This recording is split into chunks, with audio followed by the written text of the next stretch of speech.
David, and quite rightly so. Don't misunderstand me. Quite rightly so. But what we go through now that we're supposed to be there at the birth is not documented at all. Yeah. And it can be pretty traumatic. Because we love that person. It's always hard to make the female understand. I mean, the stage we're going through now is, and it's hard to make her understand that, you know, even though I can't physically, I physically can't help her, but I'm actually there with her all the time. And even now, you know, the stages leading up to the birth, it's very hard to, you know, and you know, she's worried and she starts. Obviously, the woman has a pregnant day. They don't want to be seen by the world, and they cry and all the rest. So I lay her on a bed and I go, and all the rest of it, and I make her laugh. And she tends to be, but it's trying to convince her that, you know, I do care and I love her very much. And you know, we're just gonna. And but instead of talking about the what ifs of, she says, you know, what if something goes wrong? She says, I try and talk about, you know, after the birth, you know, things from there, and you know what sort of things we can do, etc. But it's exciting but scary at the same time. But I just wanted to sort of positive things up instead of just like everyone's talking about death and things. Oh, no, I don't want to deal with that. No, life and the future. Yeah. Wonderful. Cheers, Tommy. You're a star man, and keep up the good show. Thanks for your call. Cheers. 08700 40 50 60. Email tommy@talksport.co.uk. On Talksport, good morning. Hey, Tommy, a while back you were saying that we could choose whether or not to be frightened. Now, fear is genetic. It's a bit like saying you can choose the colour of your eyes. Discuss. Cobblers. No, it's not cobblers. Cobblers, absolute cobblers. Have you never... You don't half talk a load of tosh, you. How old are you again? 76. Oh, haven't you not learned anything? Tommy. What? Would you not agree that some people are more highly strung than others? Fear's genetic. Tommy, all psychiatrists, all... Do you just make stuff up? No, I don't make it up. This is the latest in psychiatry, and you claim to be a psychiatrist. I live in São Paulo. Well, my parents live in São Paulo. I was in Rio some years ago when the president drove by. Oh. Jeez. Everybody on the beach just got up and started hurling abuse and insults. And this great cortege of black limos came past. Yeah. And from the back, 3 of them, it was nothing but the finger to the public. All these government officials and supporters of the president were giving the public, the Brazilian public, the finger. Yeah, it's still the same, I'm afraid. Yeah, I'm sure it is, but, you know, you see what I mean about politicians just treating it all as a bit of a kind of a macho game, and... terrible, isn't it? Wow, we just need more... Right. We need more people like yourself in politics. I mean, why don't you think about it? Go back to Sao Paulo and be a nice, soft, thoughtful president of Brazil. You've got a lot of work to do. Rio's a dump. I know. And the Northeast, well, the whole country needs a new generation in politics, you know, but people, unfortunately, we don't really believe. I think it's like everywhere we say politicians, you know, they are all the same. Unfortunately, when someone, I feel like in England, I can see, like, when I saw Tony Blair talking about what happened in America, I really felt with him. I think he really felt, and he really meant what he said. And I think we need a little bit more of people like, you know, Tony Blair or whoever, you know, really want justice. I agree with you. There was nothing kick-ass about him or Duncan Smith today, and I think that was right. Yeah. And we might not, the British might not contribute terribly much any longer to world affairs, or as much as Britain used to, for sure. But that was a reasonable response, I thought, and I was pleased to see our representatives behaving in that way. Yeah. Thanks, Andrea, for your call. 21 young people, they're the people that are going to fight, and all the people that are shouting about it are not going to be there. You understand? Well, there was a time when what you were saying was completely true, but when you consider how close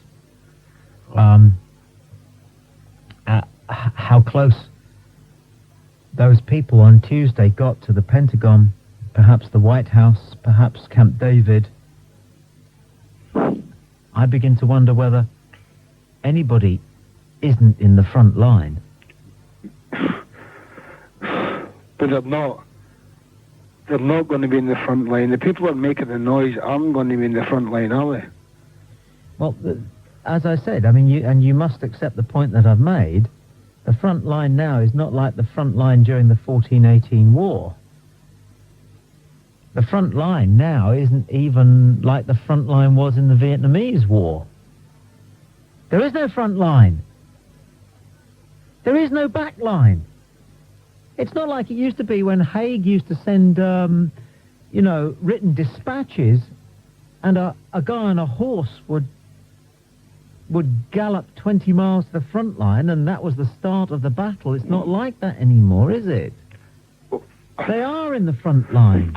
Fine. You're in the front line. How would you feel if the person that was shooting at you?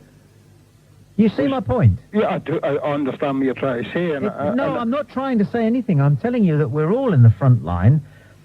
Well, I don't believe I am. I don't believe that 90% of the population of this world would feel the same way as you're saying. Well, what you're saying, let's be clear. What I'm saying is the most powerful country in the world. We know what you're saying. I know what you're saying. And they're Martin. making this big noise, and they're willing to say. I know what you're saying, but what you're saying is slightly wrong now. Why? Because the terrorists, because the enemy now is not sending troops over the top towards the troops of the other side. The enemy is now picking its targets, and the enemy will necessarily pick, big targets. But it goes back to the old saying, Tommy. The old saying was, one man's freedom fighter is another man's terrorist. No, Martin. That's what it is. Martin, Martin, that's just a cliche which will come back. It's true. Of course it's true. It's also true to say that many are slipped twixt cup and lip. But let's come back to that cliche in just a moment. The point I want to dwell on, which you've raised, possibly inadvertently, all right, is that this is a very different type of conflict. And the people in the front line, okay, actually, if you cast your mind back to, for example, Kosovo, how many frontline troops lost their lives in that conflict? You're actually missing my point, aren't you? No, I'm asking the question. I do understand what you're saying. You're saying that the leaders and the population who are likely to commit us to activity, military activity, won't be fighting the war. Kids will. But how many frontline troops, how many kids lost their lives on the Allied side in the Gulf War? But I'm asking the question. I'm asking a question. I understand your question. I totally understand it. Bloody well answer it then, and then we've got ourselves a conversation. Well, I'll answer it right now. The very fact that the UN sent these people in there... No, Martin, with the greatest of respect, we can't actually proceed. You've made a point, you've got a point, it's an old point, the idea that generals are going to send kids in to fight a war. Actually, Martin, it isn't going to be like that, mate. What's it going to... It's a very important point. Kosovo and the Gulf... We're going to do precise bombing, we're going to sweep them with bombs, and there's no comeback. Yes. There's no comeback. Yes. No, wait. That wasn't the point that you made. That's a separate point. We can move on to that. But I want to refute totally the point that you're making. But the point I'm making is very, very true, because without a land force, we're never going to get anywhere. How many members of the land force on the Allied side lost their lives in the Gulf War? Too many, but how many? Well, on the price of oil... how many? On the price of oil, I don't know. No, how many? Do you have any idea? Have a guess. How many people lost their lives on the Allied side in that war? About 1,000 people. About 200. Well... How many of the land force in the Kosovo conflict lost their lives? Well, Tommy, to be honest... I'm asking the question. None. I cannot... The point is this, Martin, you've got a very ill-informed perspective on the way in which modern warfare proceeds. Okay. And unless the Allies or whoever it is who decides to take whatever, action is chosen over the next weeks or months against whoever is identified as being the enemy or the culprit, right? it will not, I'm afraid, involve 40,000 people dying on that morning as it did at the Somme. Warfare is different now, Mark. Tommy, you've educated me in that for the last couple of minutes. You have educated me, but I'll tell you what. Have I? Well, you have. I've got to listen to what you've got to say, and you're right. But I'll tell you what. There's nothing's going to change the fact that what you've just said also encourages the fact that if you've got a big bully like America, somebody's going to bite his ankles. You know what I mean? Somebody's going to bite his ankles. Whatever that means, Martin. Thank you for your call. 08704 20 20 20. Hassan is our next caller in London. Hassan, welcome to Talksport. Hi. Hi, Tommy. It's actually Hussein, so we're in agreement on that. I have a couple of points to make. I've been scanning through the Arabic satellite channels, and I came across a news report, and they had an interview with a gentleman. I don't know if you still recall. I mean, the pictures were flashed all over the European news. The Palestinian father who had his son shot, the 10-year-old. Mm-hmm. You remember that picture? Mm-hmm. Yeah. And they were asking him questions, and they asked him about the events that happened in the last few days. And they were finding what does he think and what his emotions about what happened. And his answer, I don't know, I was frozen. I did not know what to think. His answer was, my twin towers died between my arms.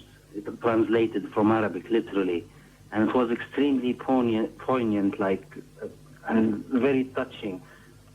And the main point I was trying to make is for the America and the Allies as a whole, is whether to go as far as to beg them to reconsider and think and stop asking the question how it happened and how soon can we strike and get our revenge back, and ask more poignant, more important questions why did it happen? How can we stop it from ever happening again? Because the response, I read the news, I hear the reports on the radio, all you hear is the gloves are off, it's a war with a big W. I mean, this exact very same response that led to this. We have to recognize this fact. And I'm thinking, maybe it's the new millennium, the new world order. Maybe we should try and change our approach to an old problem. Maybe we would be pleasantly surprised. You never know. So I'm just thinking, I know their anger. I know their feeling for what happened and how desperate they are, whether you call it revenge, justice, but just to hit back, okay, to do something. You feel you're so upset they struck you at home, literally. And I just wanted the world to know we all live in the same world. We all bleed as human beings. And if we just give that extra moment to put the gun behind us and just use our minds. I mean, God blessed us with the most magnificent thing any creature has in this world. What would those terrorists have said to the same plea? I don't understand your question. What would the terrorists have said to the same thing that you're saying now? What would they say to you if you said that to them? Here, I'll give you a brief idea of what I'm thinking, because I was listening to James Whale's show the other night, and he had a specialist. Hang on. I was going to answer your question, but I was coming up to it, leading up to it. Okay, don't make it too circuitous a route. Yes, I will. We're all getting older. Yeah, that's very true. It is boring when you hear about human misery. I agree with you. It's much more interesting to see a human bosom or something. If I may, you've made a clear point, and you've done it well. Yeah. And I sympathise with a great many of the things that you have said, that it would be good if the West could change their approach to an old problem, because we've always... in magnanimity, in humanity. And I'm asking, what do you think the response would be? Here, I will give you to the suicide bombers what the response would be to what I said. To the terrorists who are planning other atrocities. Yeah, that's the point I was leading up to, because I was surprised to hear will they do that? Can I answer that for a moment? As I was saying, I heard a specialist about suicide bombers, a psychoanalyst or some sort, and James Whale, so he told them, are they mad? He actually referred to you. He said, Tommy Boyd always referred to them as mentally disturbed. They must be mentally disturbed. So that analyst actually answered back, and he said they're not mad, they're just as normal as any Tom, Dick, or Harry. But what they hold within them is extreme anger. And that must derive, because I believe terrorism is like a disease. As long as you keep tackling the symptoms and you never hit the cause, it will always be there. Hussein, the Yeah. simple fact Yeah. of the matter is that your plea would be rejected by them for whatever reason. But I believe me, they and did it- not no, hit but- at America but because they Hussein, want to rule Hussein, America. Hussein, They did not Hussein, do for that. God- for God's sake, it's no good saying to one side in a conflict, you have to But they're talking to stand the down policemen of and the world. mollify. Yes, Hussein, both Yes. sides have to give. Of course. You of should course. be saying But you've got the these strings. things You've got to the strings. both You're the rulers of the sides. world, like the Romans were. Now it's the Americans' time. So they have to listen to who lives in their shadow. To be fair, to be just, you have to listen to everybody, no matter how radical their point might appear to you. But you have to give them at least the chance to hear them out. Do and you see think what for drives. one moment that you would have any kind of an audience with what you have said?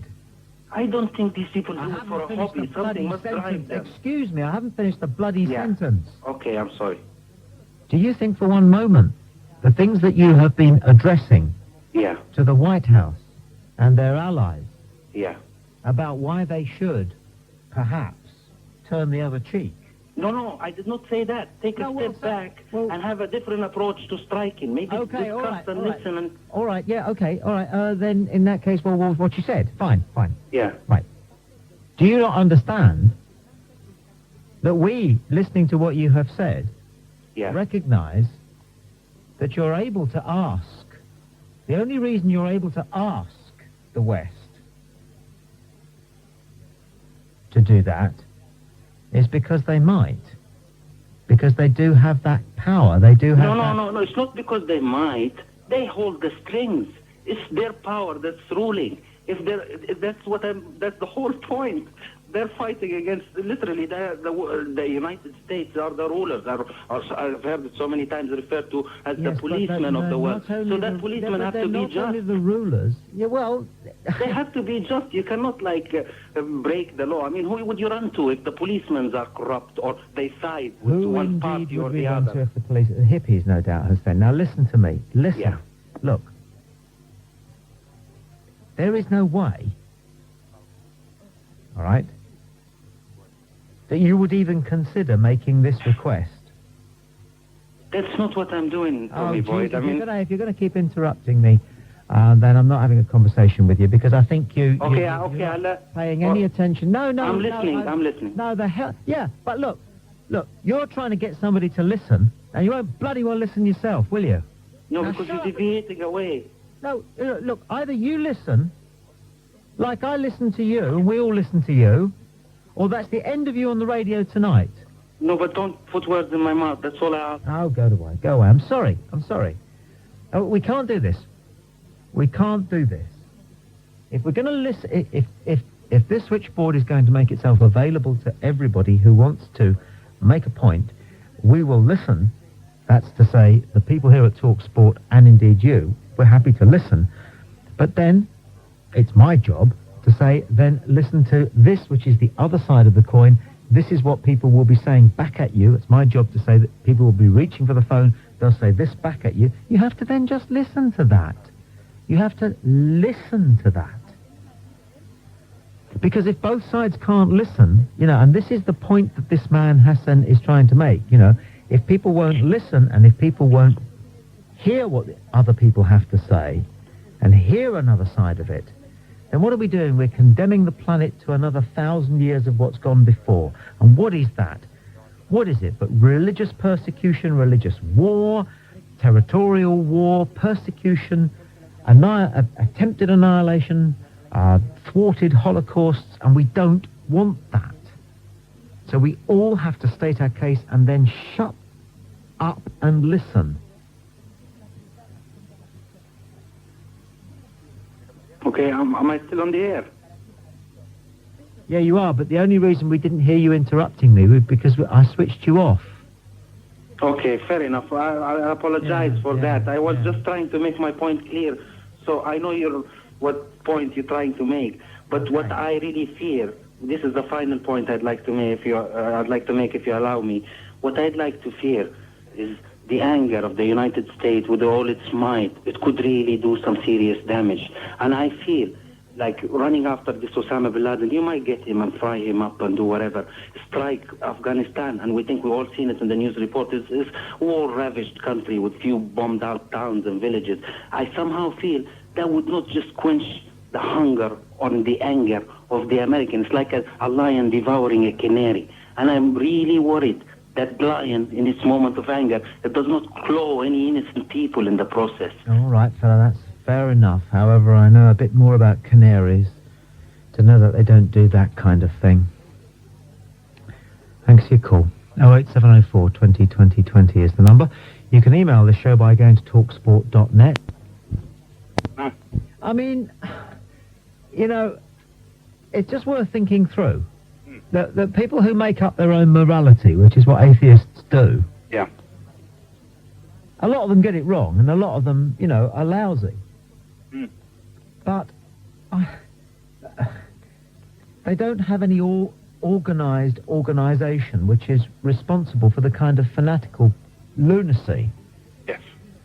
which we've seen all too often down the millennia, down the last thousands of years, when we had the religious persecutions in Spain and in France and in this country, where we were burning cardinals alive at the stake because their Christianity differed by about 3 millimeters from the king's. Yeah, that's right. Then we chained the old guy to a piece of wood, put straw bales around him, lit them, and watched him burn alive. And we did that in this country about 400 years ago. And I tell you, atheists wouldn't do that. That's right. Very true. Very true. I just don't understand it myself. I mean, agnostic. I sit there, and people believe in something which I definitely couldn't, because it is not factual. It's not tangible. So how, it's not tangible. Cause someone to kill someone. Gary, thanks for your call. I mean, it's worth restoring the balance on that, because there's plenty of things that have been done by people who do it in the name of God, which are beyond wonder and beyond praise, because they are so glorious. But nevertheless, there's both two sides to a coin. 08704 20 20 20. Good evening. It's the Friday evening phone-in on Talksport. Ray Duffy. Our responsibility to history is already clear: to answer these attacks and rid the world of evil. War has been waged against us by stealth and deceit and murder.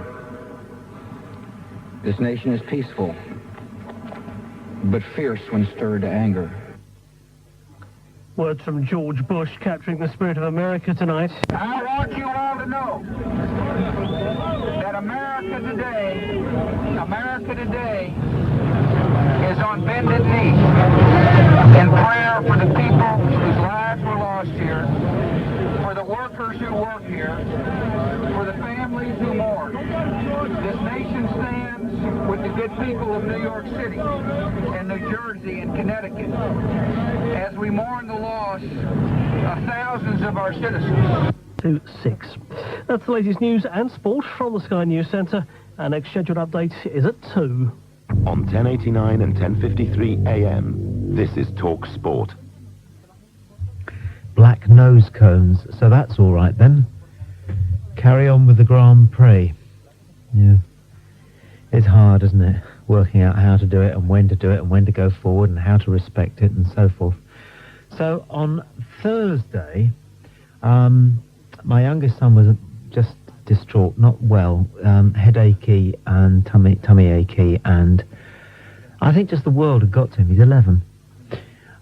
So gave him the day off school, so he was at home.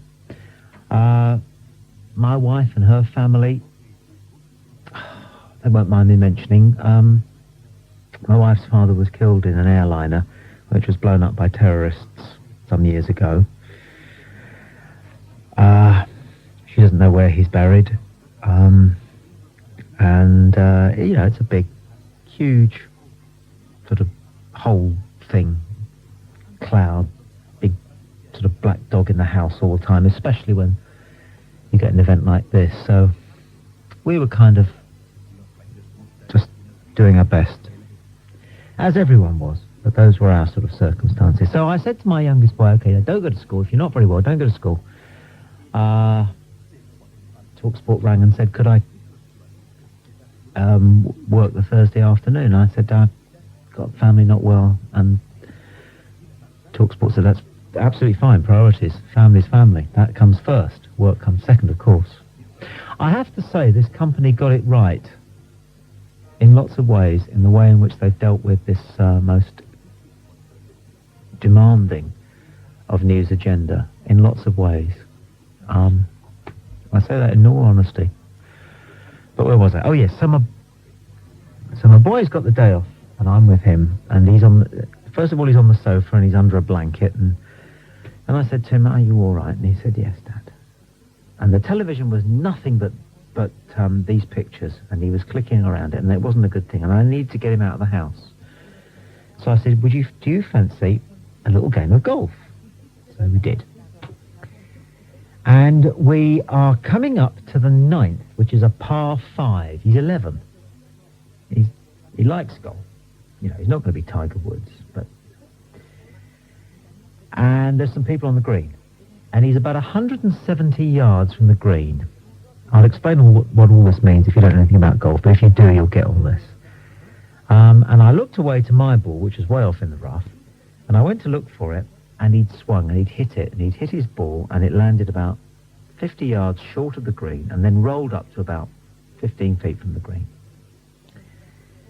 There were people on the green. And in golf, you're not really supposed to play your shot until people are off the green, although, you know, he was shooting it 170 yards, and it was a junior 5-iron, and as I say, it fell 50 yards short of the green, and the blokes on the green went ape. It was pathetic. I got very upset. I didn't want to get angry in front of my son, but they came back and all this stuff about etiquette and talking about being intimidated playing their putts. And what was happening was that these men that they were hysterical because of what had happened in the world 24 hours before. And I've seen a lot of this on trains, on the road, everybody being a little bit overreactive, all of us being a little bit oversensitive, every single one of us touched in this way, but we don't know it, by what happened on Tuesday. So I mollified and said, you know, not to worry, sorry about that, or really actually quite wanting to slug these guys. But anyway, so then it was our turn to putt out. So my son chipped onto the green, you see, and there was a guy playing behind us, a lone golfer. Now, if you know your golf, you'll know that a lone golfer on the course has no status at all, no rights. They're kind of like, for want of a better way of putting it, the lepers of golf. And he was about 170 yards from the green. And there I was, watching as my son putted in, and suddenly, bang! First time it's ever happened to me. Golf ball right in the small of my back. You know, I mean, it could have been a bolt-loading, semi-automatic, standard issue, Italian telescopic rifle, but it wasn't. It was a golf ball right in the back, and it was the guy playing behind me. Now, what did I do? The guys before had got angry and aggressive, and all that had happened was that my son's ball had trickled up to within about 10 feet of the putting green. This guy sends one in, flies the green, and practically takes me out. 10 times worse. So what do? I did what you'd do. I laughed, waved at him. He waved back, obviously really embarrassed, and I pretended that I'd gone down, you know, holding my back, kind of like making a bit of slapstick out of it. He came trundling up, really embarrassed, and, you know, very sorry, and I said, forget it, because, you know, what? No one died, kind of thing.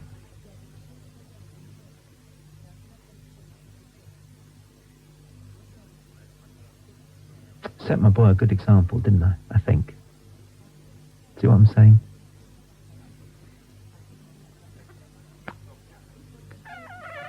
I know what I mean.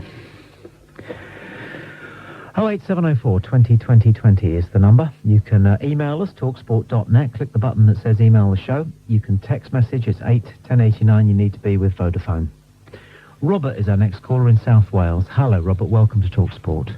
Thank you very much, Tommy. There's a number of things I would like to ask you as a well-educated person. Why on earth would anybody do what they did? I'm non-religious, non-political, got a lot of views on life, but can't understand how somebody would do what they done in the name of religion or politics. Because they believed they were right. Oh. Yeah, is it right? All men have one thing in common, and women. We believe that everything we do is more or less right. Nobody ever does anything knowing that it's evil, believing that it's wrong. We all believe that everything we do is justified. We kill a wasp, we can justify it. We're right.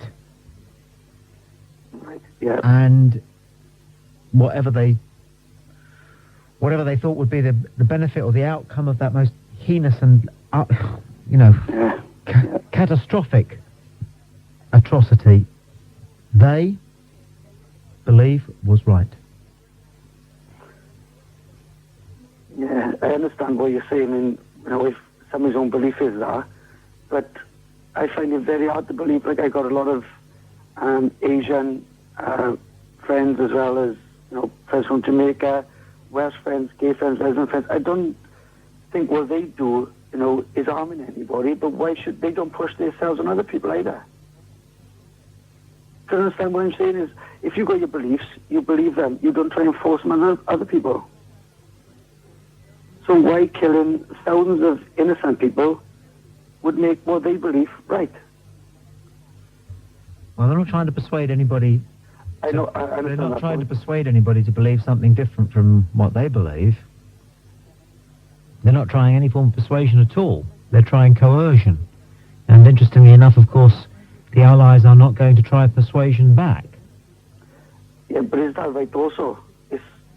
If somebody does a wrong to one person, surely that one person, nation, whatever, should do to those people that harm them.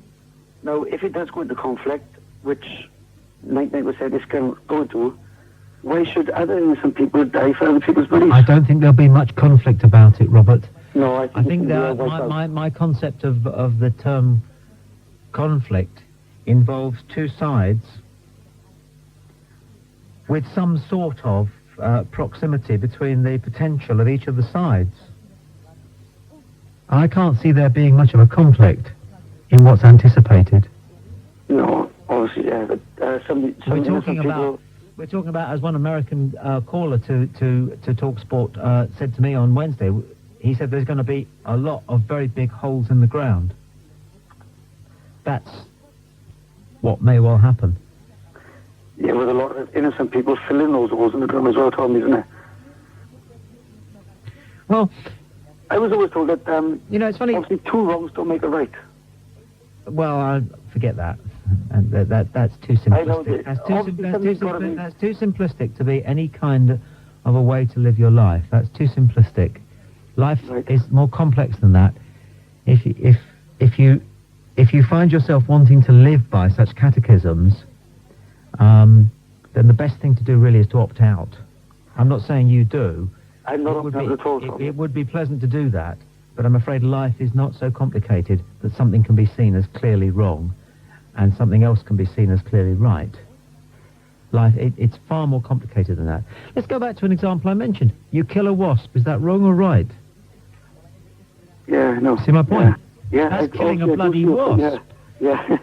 So forget two wrongs making a right, because there is no wrong and there is no right.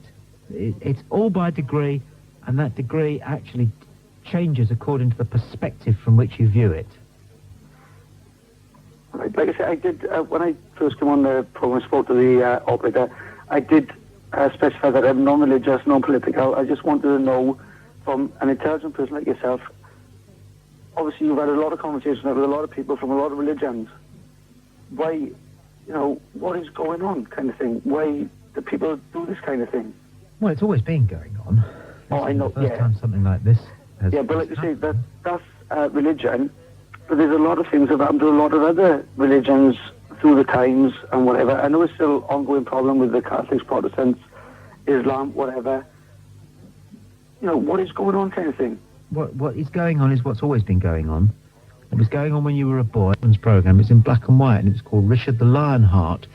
And then Richard was portrayed as one of the great heroes because he went leading an army into the land of what was called the infidel, and killing and conquering the infidel and forcing the infidel out of his pagan ways and forcing the infidel to believe in God via Christ. And he was presented to me as a child as a hero. And that was going on in the Middle Ages. And people were being taught that in the Middle Ages in this country or this part of the world. And indeed people were being taught the same kind of thing, obviously, in the 50s and 60s when I was a boy. And it's all nonsense. So nothing's different. Nothing's different. Like I said, about many of us, I find it very hard to believe now in this day and age that we can still go back that many centuries, that many decades to still try and right other people's wrongs. You know, I might be talking out of turn, but I do believe that you shouldn't be doing that anymore in this day and age. I agree with you. I'm sure everyone listening agrees with you up to a point, agree with what you just said. But then again, you know, it comes down to interpretation. Interpretation is a matter of our own personal histories and the things that we've seen and the things that we've decided way back. So many people, I'm amongst them, will have found ourselves looking at events over the last 5 or 6 days, and if we're not careful, using selected portions of that to shore up the opinions that we've held dear for a long time, rather than saying, this is new, totally new, I need to rethink almost everything. And maybe that's what we should all try and do, you know, just kind of like delete all files and start the computer up all over again. 08704 20 20 20 is the number. Cameron is our next caller, and Cameron calls from Dundee. Welcome to the show, Cameron. Thanks for calling. Thanks, Tommy. I'll tell you what, there are times when I don't take the old watches out of me, but thank God the deities, the voice of reason has prevailed.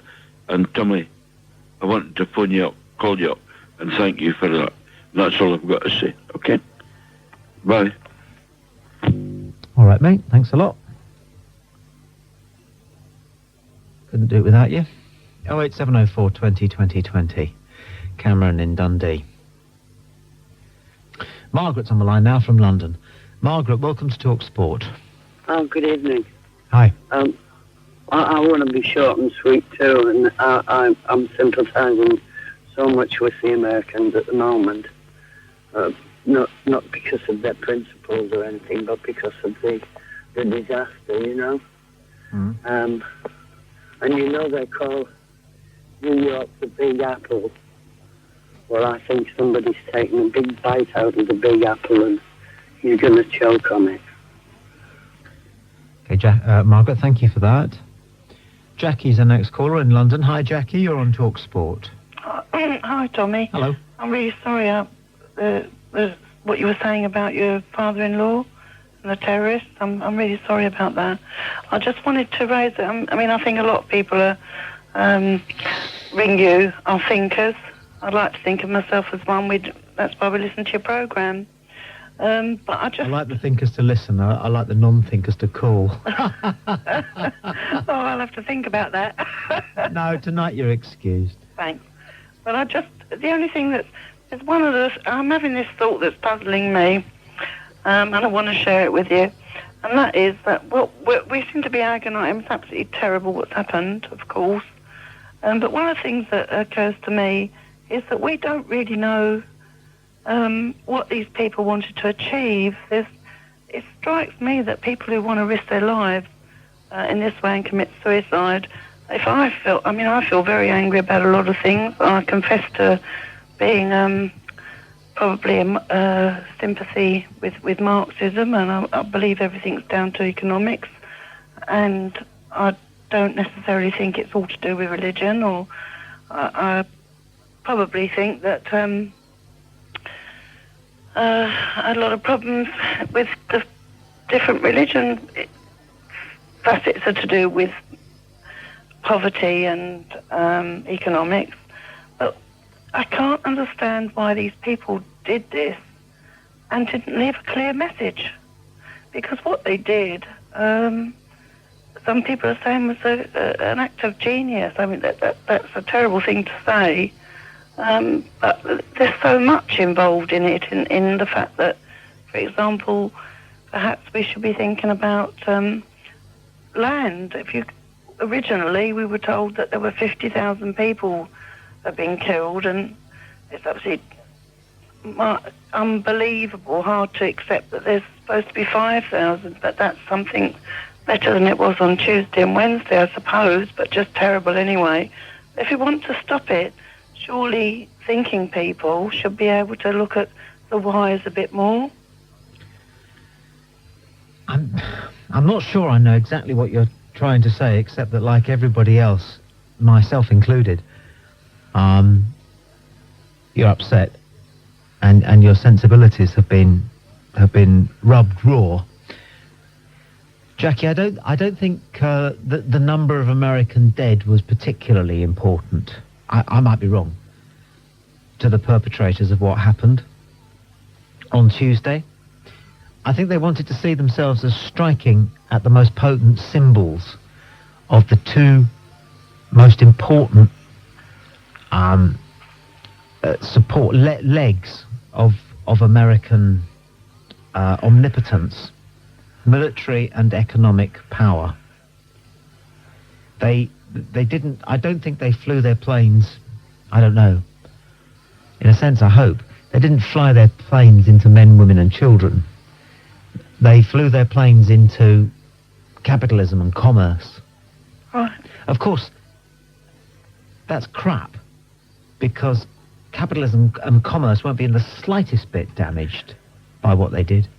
What will happen is that 5,000 people have died, and therefore 5,000, 10,000, 20,000 families, 100,000 people, 250,000 people will be forever suffering a loss. So it wasn't a human thing that they thought they were doing. They thought they were doing something, I suspect. Such was the gap between their understanding of action and reality. They thought they were striking at American militarism and economic supremacy and control. Well, thanks. I don't know what else to say, really, Tommy. As I say, it's a good programme, at least. I think that sensible people ought to be thinking rather than reacting at the moment. Yeah, I agree. Take care. And you. Don't forget to subscribe and like. Comment too if you wish. Even slap your legs and make a purchase from Ann Summers. But don't do nothing.